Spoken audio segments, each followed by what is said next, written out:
মৃত্যু আসার আগেই আপনার পরিবারকে যেসব বিষয়ে ওসিয়ত করে যাবেন: 1. আমার মৃত্যুর সংবাদ শুনলে ইন্না লিল্লাহি ওয়া ইন্না ইলাইহি রাজিউন পড়বেন। 2. আমার মৃত্যুকে অকাল মৃত্যু বলবেন না, কারণ আমি আমার নির্ধারিত রিজিক ভোগ করে ফেলেছি। 3. আমাকে নিয়ে বিলাপ মাতব করবেন না, জোরে জোরে কান্নাকাটি করবেন না, কারণ এটা সুন্নাহ বিরোধী কাজ এবং রাসূল সাল্লাল্লাহু আলাইহি সাল্লামের কর্তৃক নিষিদ্ধ কাজ। 4. আমার মৃত্যুতে 40 কুলখানি মিলাদ করবেন না, কারণ এটা স্পষ্ট বিদআত।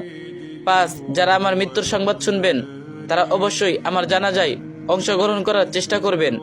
6. আমার লাশ মাহরাম ছাড়া অন্য কাউকে দেখাবেন না।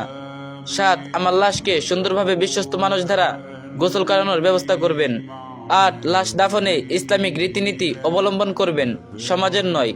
9. আমাকে কবরস্থ করার পর কিছুক্ষণ সেখানেই থাকবেন আর পড়বেন আল্লাহুম্মা সাব্বিতহু, আল্লাহুম্মা সাব্বিতহু।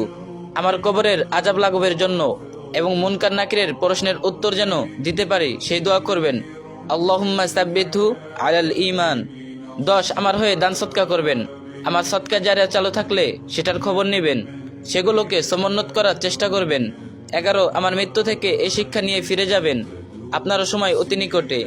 12. আমার ছবি কোথাও দিবেন না, আমার আইডি বা অন্য কারো কাছে ছবি থাকলে তা ডিলিট করে দিবেন। বাসায় আমার ছবি থাকলে ফেলে দিবেন, দেয়ালে ঝুলিয়ে রাখবেন না। 13. আমার পাওনা আমার পরিবারকে ফিরিয়ে দিবেন, না পারলে আমার জন্য সদকা জারিয়া করবেন, তাও না পারলে আজীবন আমার জন্য দোয়া করবেন, আমি ক্ষমা করে দিব ইনশাল্লাহ।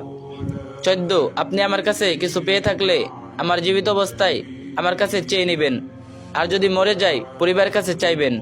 পরিবারের লোকদের বলবো আপনারা তাদের পাওনা দয়া করে দিয়ে দিবেন, আর পরিবার না দিলে আল্লাহর জন্য আমাকে ক্ষমা করে দিবেন, এতে আল্লাহ আপনাকেও ক্ষমা করবেন। 15. আমার জন্য বেশি বেশি দোয়া করবেন, আমার নামে গীবত করবেন না, কারণ আমি আল্লাহর স্থানে পৌঁছে গেছি। আল্লাহর কাছে আকুলতা, আল্লাহ যেন আমাদের ইমানের সহিত কালিমা উচ্চারণের মাধ্যমে শহীদে মৃত্যু দান করেন, আমিন।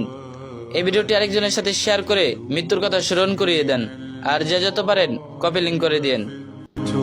ترابي وأعجب